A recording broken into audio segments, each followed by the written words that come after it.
There you go. Okay, a lot of my memories I've written to be put in the booklet, so I'm not going to repeat a lot of that. So I've jotted down a few things that I do remember when I was small. One of the things that Mother was notorious for making the older brothers and sisters take the little ones whenever we go someplace. But when Niecy and Willie were just very young teenagers, they would, well, before they were teenagers, they'd get to go to town on Saturdays. They'd want to go to the movies. I think it cost a dime. Mother would make them take me, and I was like maybe 4, 5, 6 years old. Well, I didn't care a fiddle or a fig about those movies, but I loved bananas. And I knew they'd buy me bananas to keep me quiet. So sure enough, they'd go to the movies, they'd have to take me, and they'd have to take some of their precious coins and buy me a sack of bananas. And we go in the movies, they set me between them with my sack of bananas, and there I sit like a little monkey. I ate that whole sack of bananas, and maybe it took me an hour, hour and a half, about as long as the movie lasted, but as soon as those were gone, I was out of there. I did not want to sit there and watch whatever that was. So that's the burden that Niecy and Willie had when I was little. And as I said, bananas kind of became my favorite food. And I'm going to jump to the jug place where we lived and tell you an incident. One day, one Saturday evening, Daddy came in from town and he had stopped by the market and he got a whole stalk of bananas. And he hung them up in this little side room where I slept. Everything that didn't have any place to go, you know, like the old bathtub and all, it went into this little place where I slept. But Daddy hung that entire thing of bananas up there, and I remember looking at that. I must have been 12, something like that. But I thought, you know, this is really neat. There's probably not another family in the whole world with a stalk of bananas hanging in their house. This is really rich stuff. And but that was a neat thing. And then back again when I was really small, I remember that Niecy, the great storyteller, she could tell a story and she'd read to us. And she was just something, my big sister. Well, she introduced me to poetry. I mean, she would read me these, if it was sad, it was sad. If it was glad, it was glad. But she would sit down on the floor and she'd give me a bunch of newspapers and some old scissors. And her thing was she wanted me to cut out collars and fit those around her neck, because that was kind of like brushing her hair. And I'd do that while she would read me these poems. But she always wound up reading me Little Boy Blue, which was so sad. We would both cry while she read me about Little Boy Blue and put all his toys to bed, and he went to bed and died, and he didn't come back anymore and get his little toys. And I just cut up that paper, cry, you know, looking over her shoulder at that book, thinking what a sad story that is. But that's one of the things I probably, along with Mother, helped me to turn into a bookworm and a poetry worm. But I was going to tell you how Willie taught me how to play the guitar. Sometime or other, when I was about 8 or 9 years old, Willie got an old guitar from somewhere. Well, he couldn't play it much, but Mother knew how to make chords as well as Daddy, and I guess they showed him how to make the basic chords. And he'd practice, and I remember, if I remember correctly, it was Mother that insisted that he go out to the hayloft in the barn and practice. I think he was just driving him crazy. So Willie, I followed him everywhere he went. So when he went out to the barn and climbed up in the hayloft, I was right behind him, went right up that ladder and sat there begging him to show me how to play that guitar. So finally, to shut me up, I know, he showed me how to play G, C, and D. And I sung every song I knew with those 3 chords. And we had, there was a Negro family that worked for Daddy, and the old grandfather of the clan, his name was Old Webb. He had a crippled foot. And all he did was ride his horse around, I think, and kind of oversee his family. But he'd ride up and down the road, and as soon as I learned to sing, play and sing, You Are My Sunshine, G, C, and D, well, one day I watched for him. I was sitting on the porch steps, and when I saw him coming, I ran out to the road, and I said, "Stop, get down, old Webb, and come over and sit under the tree so I can sing to you." Well, he was so kind. He got off of his horse, went over, we had a big oak tree in the yard, and he sat down under the oak tree. And I got out with his guitar, and I sat there on the steps, and I sung You Are My Sunshine to him. I thought how kindly he was to let, to let a little child just boss him around like that. But he was a real sweet old fellow. In fact, after we left East Texas, I wrote letters to him and his family. And once in a while they would write me one. I was just a 10-year-old child. But I wish I had some of those now. Okay. I'm going to go back to the Judd place. Okay. When I was 12, we had a couple of cousins show up. Daddy took in everything. He wouldn't take in stray cats and dogs, but he took in stray relatives all the time. At least he let them in the house, and he wouldn't let the animals in the house. But Chalk, the one that we know as Chalk Holmes or Charles, and his brother came, and that was the first time that I met Chalk. And he was about 15 at the time, because he's about 3 years older than I am. And between that time, and he worked with Daddy some, and then when he left there, he went and joined the Army. And I was 13 at that time, actually in 1948 when he joined. And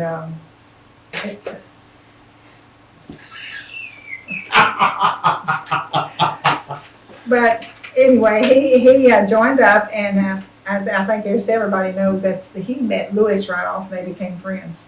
And because it was Holmes and Holt, they were right in line with each other.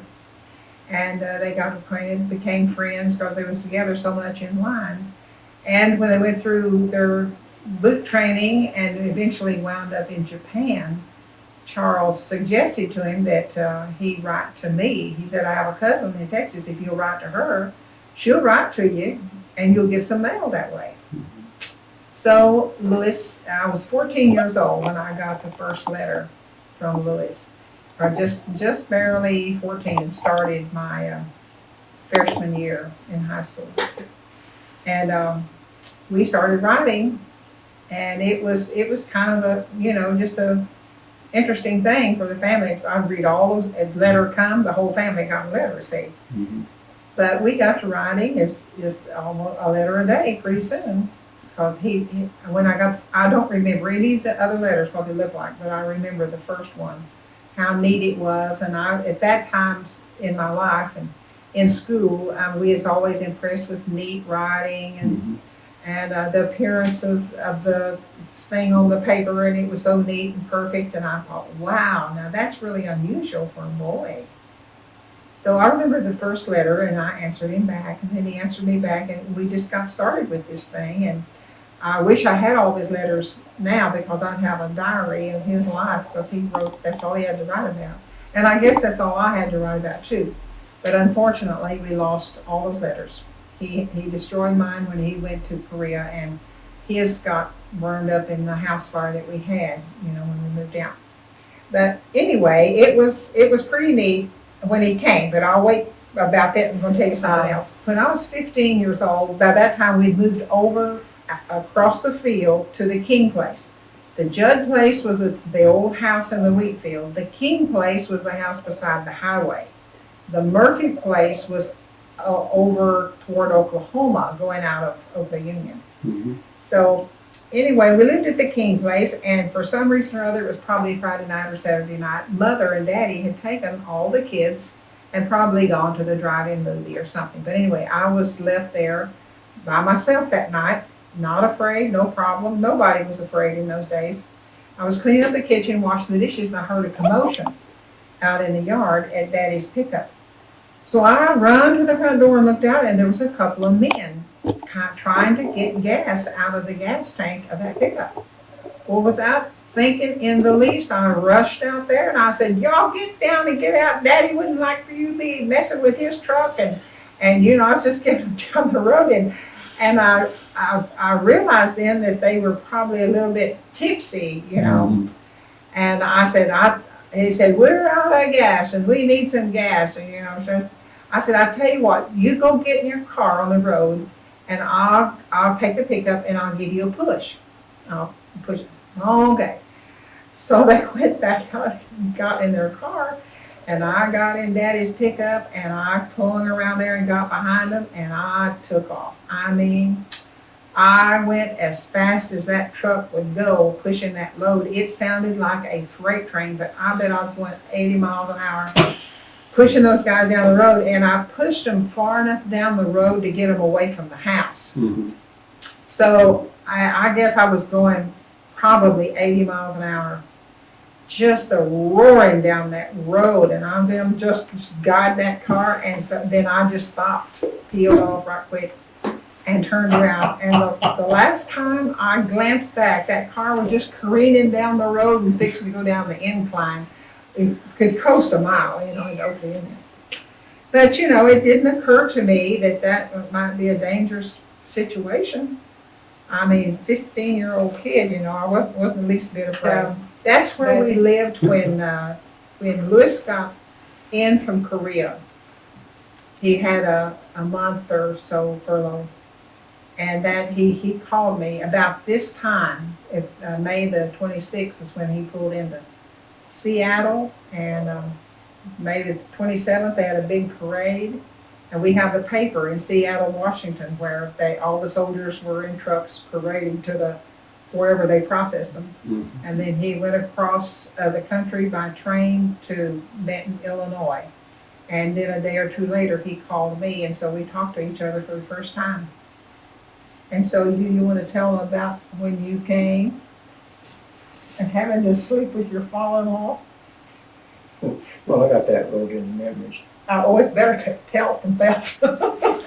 I guess we landed in Seattle on the 26th of May, and we unboarded from the ship, and they put us in trucks and paraded us through downtown Seattle, Washington, before they took us out to the camp. And then, I don't know how I got the paper in my duffel bag, but somehow I picked up a newspaper that came out the next day, and it showed all of us at the ship, on the ship, the dock, and the parade through downtown. I don't remember a thing about it. Just don't know what happened. You don't know what side of the ship he was on or anything. But anyway, when I called Kitten about coming to Texas to see her for the very first time, I took Mom with me, not for any particular reason. It's just that she would like to go, so I took her. And getting married was the furthest thing away from my mind at the time. My thoughts were just to go down there to see her, go back. But anyhow, at the bus station, it was agreed that she would be in a pink dress, so I'd know her. Well, can I tell you, at 2 o'clock in the morning at a bus station in Vernon, Texas, there's not very many people in pink dresses, so she was easy to pick out. I got off the bus and went inside with our baggage and went in the restroom to kind of freshen up. Wash my face and kind of freshen a bit. And I went back out and Mom said, "Louis, there's a girl out there in the car in a pink dress." Well, Jack came in. Jack came with her. And we went back out to the car. And sure enough, I saw her for the first time, and there she sat in that car. So me and Jack got her stuff and loaded up in the trunk, and we started back down to Old Communion. And the house that we stopped at was the very house that I thought when we passed. Of course, that was on the King Place on the highway. What is these people doing up this time of the morning? I had no idea that that's where Mama lived, and she was getting ready to come to the bus station. Yeah. You could have stopped the bus and just got off. I could have done that. So The day was a long day. I remember that because it was a long night and a long day. And the thing that really stuck out that day was not what we did during the day, but when sleeping arrangements was made that night. Mhm. I know my mom slept with Miss Holt, and Kitten went to her bed, and all the boys went to their bed, and that left me and Mr. Holt there in the living room, just the two of us. And there was this couch up against the wall that you lift the bottom up, and it kind of came out, and the back laid down, and then the bottom laid down, and it made a bed. Mhm. We put a sheet on it, and we got another sheet to cover up with, because after all, it was in June. And I thought, boy, this is where I'm gonna be tonight, I guess, right here. And he said, boy, I mean, just real stern, boy, get in there next to the wall. So I got in there next to the wall and laid flat on my back at attention. I mean, I was as strange as I could be. And he turned the light out, we got in bed, it got real still. And I heard him say, boy, what's your intentions? Now, I'm telling you, my whole life passed before me. I thought, what are my intentions? And, you know, marriage did not come out. And my intention, I'm gonna get out of the Army. I wanted to be a driller in the oil field. Mhm. And that was my life's ambition, to be a driller in the oil field, because I knew that's where the money was. Mhm. So I said, so I'm gonna get out of the Army and be a driller in the oil field. I guess that satisfied him, but I never heard a word all night.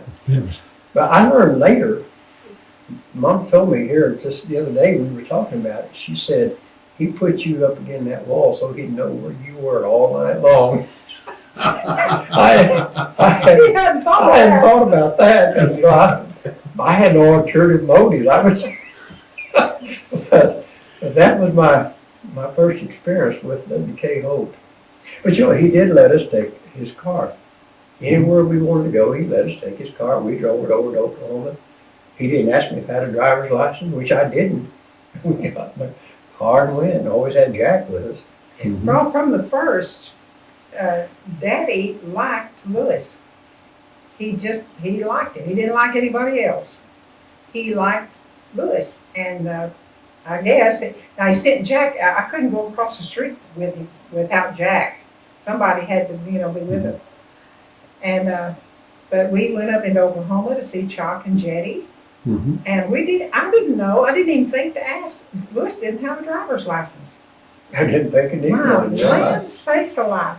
He didn't have a driver's license, but all he'd ever driven was a Jeep and a tank or nothing, you know, I hadn't really. driven anything, really. He'd been in the Army since he was 17 years old. But anyway, I wanted to go back to a time, you'd asked me about Willie's horse, Old Buck. Mhm. And I wrote a poem about it. Anyway, this incident happened after when Daddy got the crop laid by one fall. And he went out west to pull bowls because in one day's time, he could pull more cotton than anybody I'd ever seen. I used to think he must have a piece of rubber in his back because he never seemed to be uncomfortable with it like we were. Mhm. But he went out there to pull bowls and he left.